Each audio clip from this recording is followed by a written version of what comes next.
q, this is 1 minus p or q, another p, etc. But there are k naught p's. So we see that probability of A,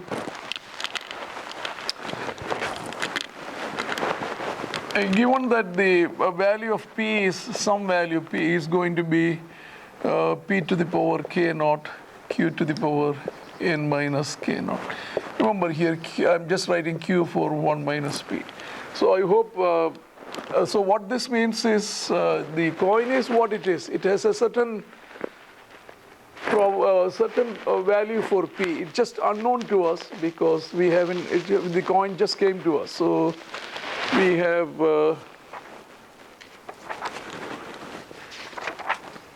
no idea about the value of p.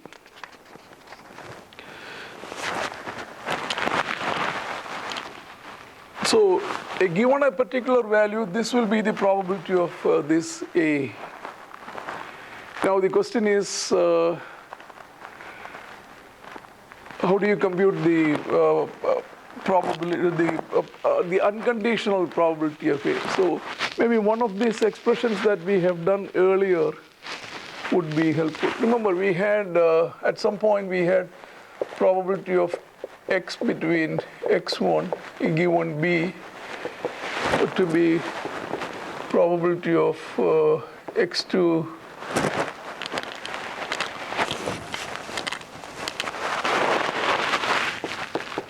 fx of x2 given b minus fx of x1 given b. Also we had this as x1 to x2 fxx b dx. And we could write from Bayes' theorem, of course, we can write this as probability of b given x1 to x2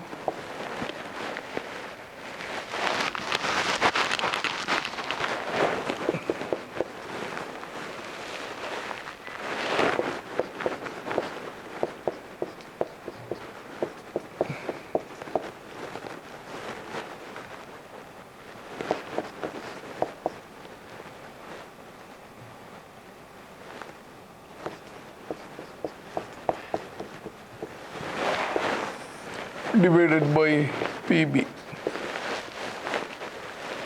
Now, if you take the limiting case, let's say this is x, and this is x plus delta x. And then this reads, so this will be x, this will be x plus delta x. And this term will be the unconditional probability. So notice that the left side would be then x to x plus delta x, fx of u b, I've just changed the variable du. And this will be integral from x to x plus delta x, fx u du. So if x and delta x are very close, we can approximate this as simply fx of x multiplied by delta x. Remember, after all, this is a density function. So this area is approximately the value, the height multiplied by delta x. So this is going to be fx of x given b multiplied by delta x equals probability of b given x equal to x. Because again, we argue this way, in the limit delta x goes to 0, this left and right side, this will begin to look like the random variable taking the value of x. And here it is going to be the same argument, fxx multiplied by delta x over pb. So the interesting is the delta x cancels, and we can get the answer for p. If you cross multiply, we get pb multiplied by fx of x given b equals probability of b given x equal to x multiplied by fxx. This is a useful identity. In this, remember, this is good for x is a variable, so I can let me sum it up on both the sides. Let me integrate it from minus infinity to plus infinity, the last expression. So if I do minus infinity to plus infinity, PB multiplied by fx of x given b dx, I should do the same thing on the other side. So probability of b given x equal to x, fxx dx. But PB goes outside. What remains is a density function, conditional density function. Any density function, area is 1. So this area is 1 once we integrate. So we get this formula, which is what I want to use there.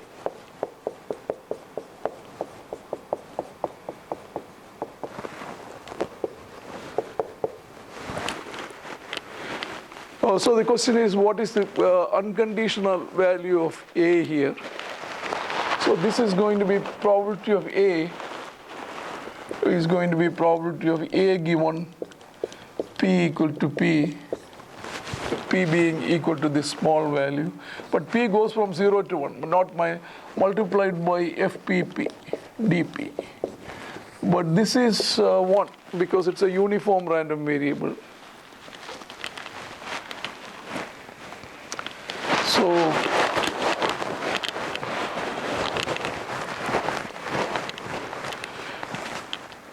So if I substitute this value here, this is going to be integral 0 to 1 p to the power k naught q to the power n minus k naught dp. This is a standard formula. You can get it easily from if you notice that the beta density function. So it will turn out to be, from beta density function, to be n minus k naught factorial divided by k naught divided by n plus 1 factorial.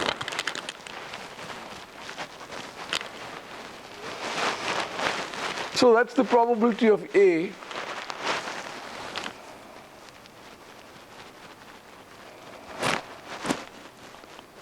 And we can use this information to find out the, how do you update this information given that when we perform this experiment, k naught heads were observed. So in other words, the question now is, this is FPP. This is the a priori probability.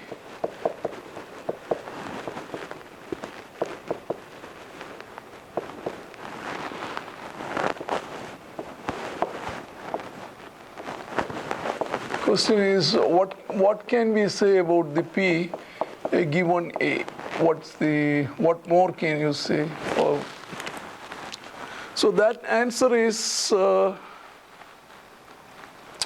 here.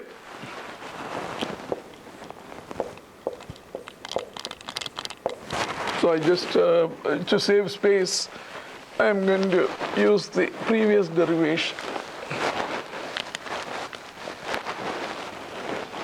So we just have to, we are looking for Fp of A. This is small p, this is small a. So I'm going to rewrite that expression. So this is just an application of conditional probability. So replace B by A and small x by small p. So this reads probability of A given P, which we have multiplied by FPP over PB, PA. So everything is here, PA is here.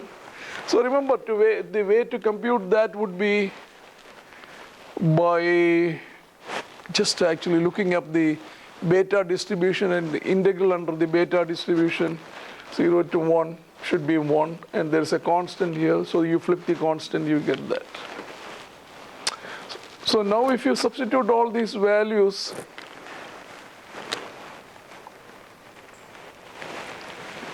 so this will be n plus 1 factorial divided by n minus k naught factorial, k naught factorial.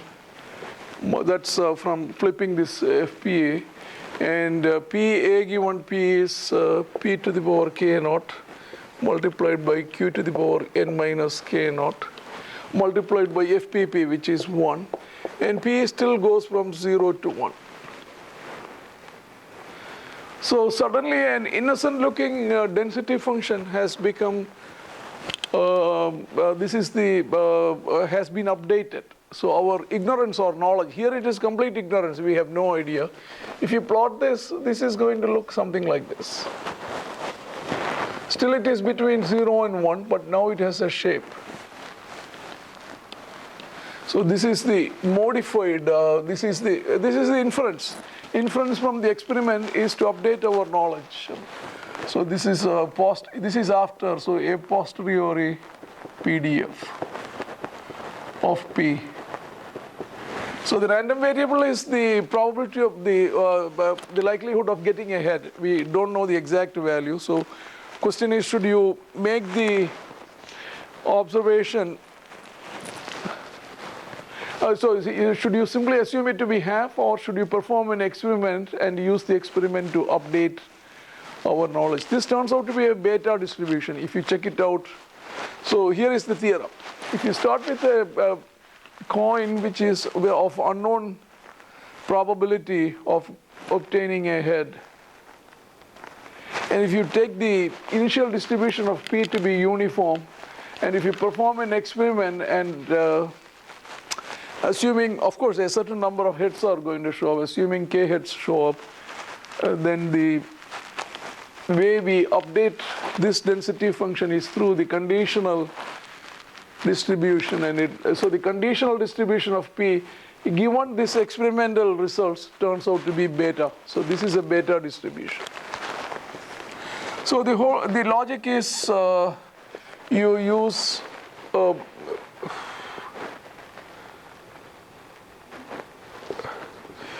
these values going forward. In other words, the question you can ask is a prediction.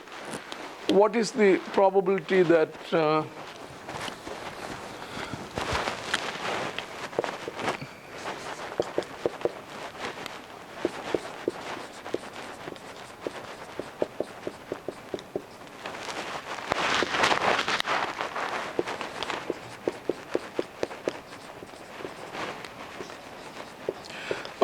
what the next toss results in, let's say, head?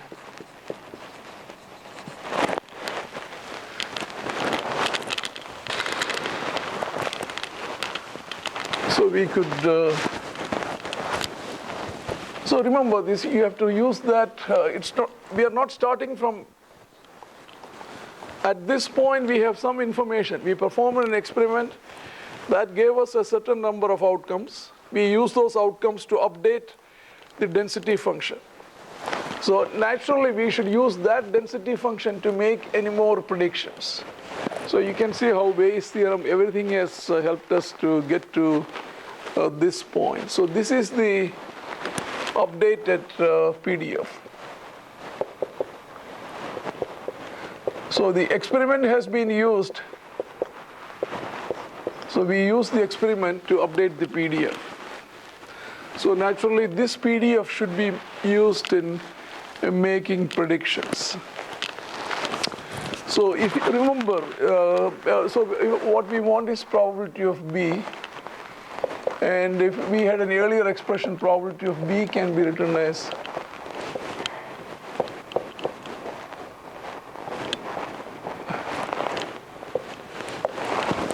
this is an expression, yeah, we have it here, right? Except in this case, it's pretty clear, since we have reached this stage. Of course, if it is in the very beginning, we would use this, the a priori density function. Here we should use this density function, because this is this density function. This is the updated one. Of course, if you don't have all this information, then I agree, we can use this. The whole point of doing the experiment and updating is to improve our knowledge. Our knowledge has improved from here to here. This also shows, most likely value is, etc. You can interpret from here itself expected values and this and that. In any case, So the way you do this is, remember, B is just tossing a probability of B. What is B? Next to toss, so it's just one toss. So what is the probability of getting a head? Given that the P is some P. And then of course that's P. So that's going to be P multiplied by this density function, n plus 1 factorial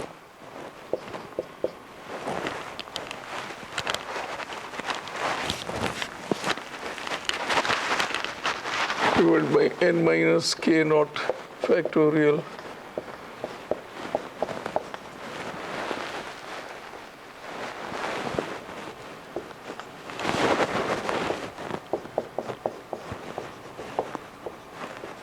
So this needs to be solved. Remember here Q naught is of course 1 minus P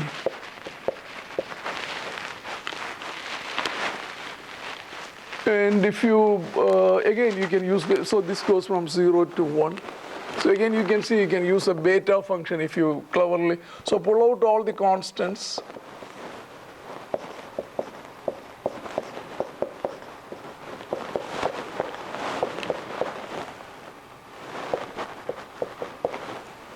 and we have done an integral like this earlier so we can just copy the result.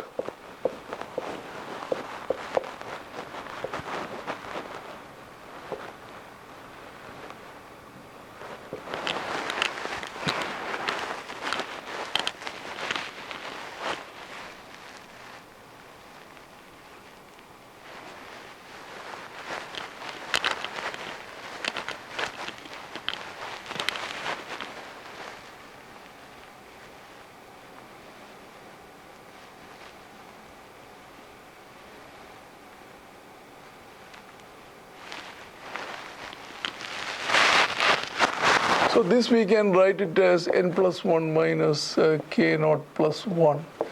N minus k naught, the only reason I want to write it is because let's pay attention here. That integral is solved here. P to the power k naught, Q to the power, Q is 1 minus P. To the power n minus k naught is that number. So all we have to do is just replace n by n plus 1 and k naught by k naught plus 1. So this factor will remain the same. N will become n plus 1, etc. So this whole thing is going to be n plus 2 factorial divided by n plus 1 minus k naught plus 1. So this factorial will remain the same. This will become k naught plus 1 factorial. So notice that a lot of terms will cancel and this will come out to be k naught plus 1 over n plus 2. In other words, the whole point is we use the experimental data to make a prediction. This is a prediction. Rather than saying next toss is going to be half, we are saying it's going to depend on how many hits we got earlier. That should give us some clue. So this is prediction into the future because we haven't really perform the experiment. So again, Bayes theorem, conditional probability, etc. is to inference about the theorem. So for example, let's say just to put things in perspective, if previously, so you performed and let's say in 100 tosses you got 60 hits, 60. Then what it says is, if you on the 101st toss getting a head, is going to be 61 divided by 102. So it's something like 0.61, etc. It's not it's not a 0.5. So the result is important because this result, let's say this was this, or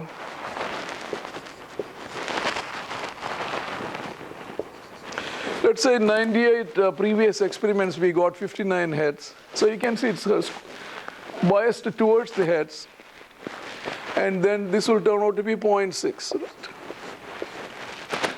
Right? And so look at where we started from. We started with no prejudice, completely unbiased. We didn't, of course, saying that P equal to half for this coin in the beginning would have been foolish because that's not the. Then we, to test the validity of this or to update our knowledge, we performed an experiment. Then we used a conditional probability and Bayes theorem, etc., to update our ignorance or knowledge about the original distribution. Then we use this to make predictions or forecasting, whatever. So this is the way things go.